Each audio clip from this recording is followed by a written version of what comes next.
Hello, everyone, my fellow teachers, English teachers, faculty members.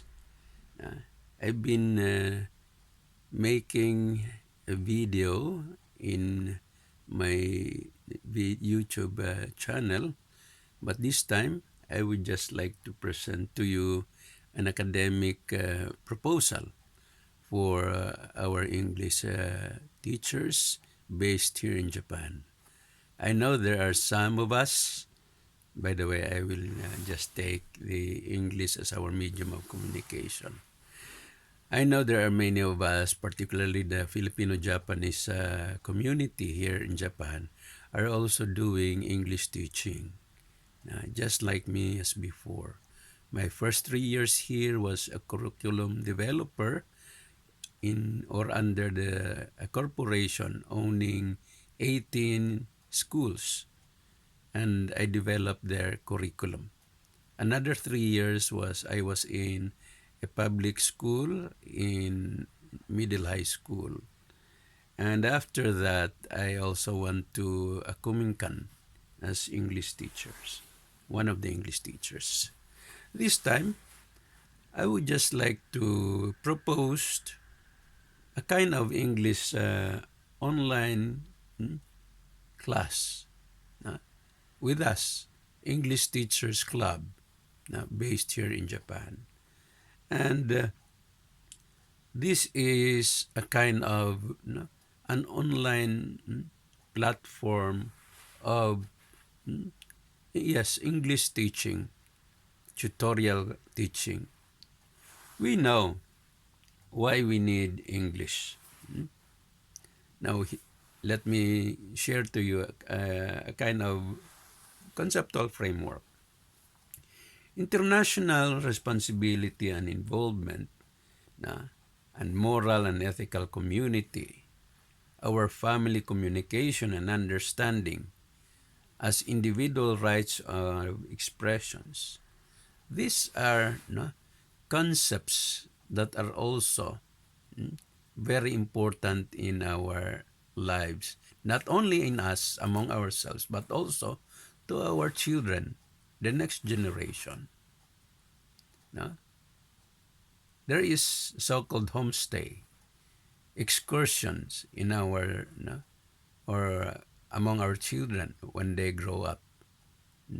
When they are in Kokose, senior high school, or even in middle high school, they have their so-called homestay or excursion. One of my sons was sent to Vietnam. Another one was also sent to Philippines. Another one was sent to. There are many Asian countries where they are sent to, but they don't have the A's. They don't have a gun for them to express themselves because they do not know properly their English language. They have to stay there for 1 week, 2 weeks. They don't know their culture. They don't know their language. No? They want to express friendship to them, but they cannot easily do it. Why? One major reason is the absence of English. Now, that is one thing. And even in our home, particularly the field job husband and wife, the blessed married couples, just like me, I have a big problem with regards to communication between my wife and I and my children.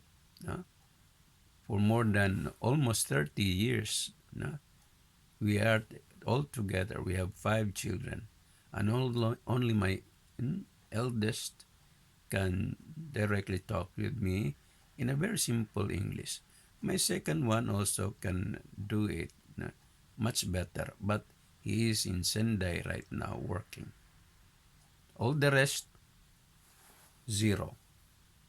They studied English from middle high school to senior high school to university level, but still, I cannot give them even 50% of their grades. No? Now, here is the platform I want to share on you. There are pros and cons. No? English, it can easily be is it yeah accessible through our gadgets, internet. No? There is a so-called invisible distance because of technology. No need for transportation to go there, go in this center, in this learning institution like Kumon, etc. And you are just there at home. You are safe. No? Nothing to worry about accident because you are just there at your home inside one room or in one table with your gadget or your pasokong. Another one is there is a need of their information, their gadgets, their laptop. It's not that really a big thing this time. Your internet connection, I think 90% of us have an internet connection here. There is easy access no, to negative and immoral aspects in terms of this, this this technology. No? That's one thing. And also, it eats their time. Once they go to games, no, or whatsoever, there they are. They are imprisoned because these games eats their time until 2 o'clock, 3 o'clock, 4 o'clock, early in the morning. They're still awake with their games. Now, why I'm proposing this? These are the objectives. We are in a growing English-speaking community. We are, particularly the Filipino-Japanese community.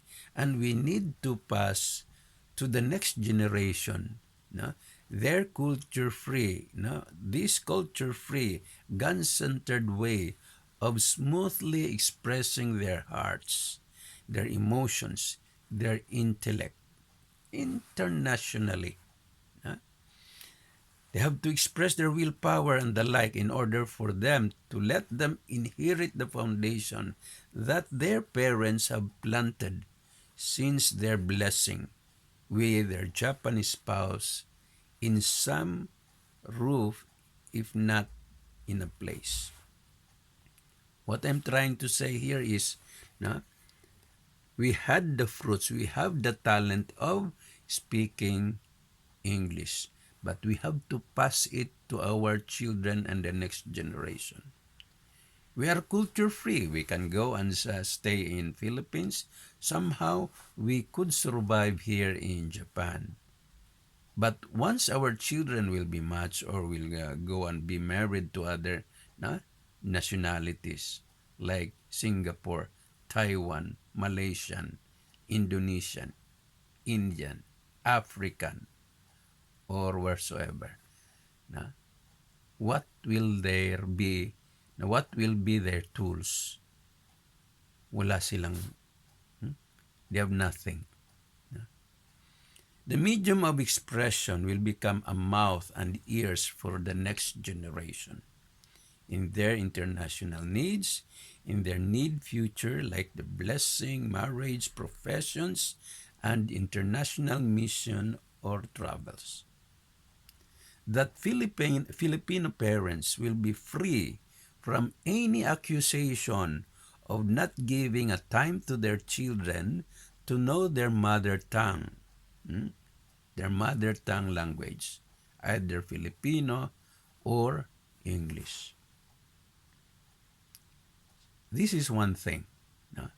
This is still a part of the conceptual framework. Now, I'd like to present to you a kind of SWOT analysis. What is SWOT? It is a statistical tool. S, strength. W, weakness. O, opportunities. T, threats. These are statistics I tried to analyze between and among ourselves. Strength. Filipinos are everywhere everywhere in Japan, not only the field job blessed families, even the entertainers, even the Nikojin, they are here all over Japan. We have the Filipino ALTs. Yes, I mentioned that. There are English or private English teachers and tutors here, even Japanese English teachers. There are foreign friends here. That's the strength. Huh? There are foreigners also in here. Even Japanese, they like to study English. The weakness is, how about their eligibility, their experiences? There could be teachers who are engineering graduates, na, AB biology, AB science graduates, or whatsoever. But their eligibility may be not maybe a big problem. No? In Japan, they don't take a look on our transcript of records, diploma, or what. They don't take a look on that. But in our English club, Filipino English club, let's try to take a look on that. Second is experiences. I believe we have that. And then formal education. We need to take a look also on that. But it may not be a big thing. And then the time element. Are you so busy within your current profession, or are you just staying at home and do houseworks, but you can teach English? Then take a look on it. Now, about opportunities. It is an opportunity for our field job next generation. It will be English for Japanese citizens. These are opportunities. There can be a conversation or conversational English for Japanese internationally, wherever they will go. And it can bridge the gap between and among language and cultural differences of people and international people. These are great opportunities if we have an English teachers club offering this online teaching or tutorial for these people. Threats.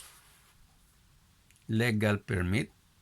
I don't really know what is their legal basis of an online teaching program here in Japan. Next is head location. Where shall it be based? Of course, we can teach anywhere, pero we have to consolidate and make a good record and a kind of systematized program for this. So where will be the head location? Availability of English teachers on time of classes. So maybe it's quite hard to have a common denominator in terms of time for our students when they are available. Maybe during weekends, maybe during nighttime. And how about the teachers? Are they available during that time? So these are also another threat. But we can take a look also on some kind of solutions on that. Just like me, I'm 24/7 here at home. The marketing strategies. Who will recruit students who like to study English? Of course, we have our second gen, our children. They like to learn about that. We parents also like that they will also learn.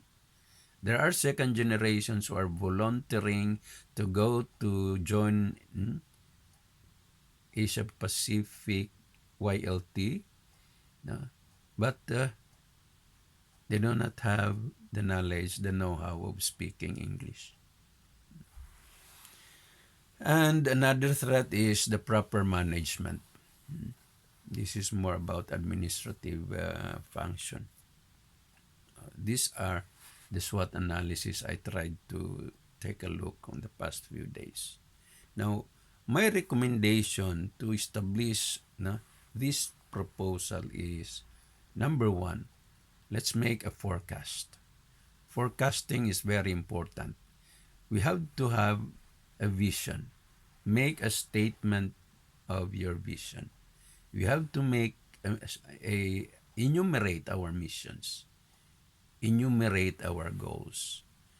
Now, how to make such thing? You cannot make a goal and or mission if you do not know your vision. Your vision is the starting point to the end point. It doesn't start with two. That is a mission. The vision is a picture of what you want to achieve. So, for example, you think of a good community where everyone can understand each other, where they have a good culture acceptable between and among each other. That is a vision. A community that has a common life of faith, with one common language that can understand each other. That is a vision. And you forecast on that. You dream on that. That is forecasting. That is making a vision. How to achieve that vision? That's now the mission. Mission number one, to what? To organize, what? To organize core groups, organize our core teachers, to talk with few parents, few children, if they also aspire to this proposal. And if it is accepted, number two, mission. Number three. And what is the goal? The goal is to really make it, achieving your goal. That is vision, mission, and goals. Having that forecasting, next is planning. How will you plan for that? Plan it, organize, take a look on your resources, your location, your human resources, whoever, your marketing strategy. Do you have a curriculum? Do you have references? Do you have methods and strategies? Do you have administrative affairs? Other things. Those are part of the planning. Third, budgeting. Now, here is a common mistake. They always make budgeting before planning. That's wrong. Planning is based from your forecasted vision. And if you want to do that, then you plan. After you plan, you take the budget. How much will this cost? How much will this cost? Now, where will I get these resources? Where will I get this? That's the budgeting.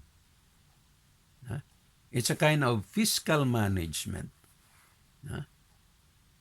Si Duterte sabi niya, okay, I'll give 1 billion pesos for this project.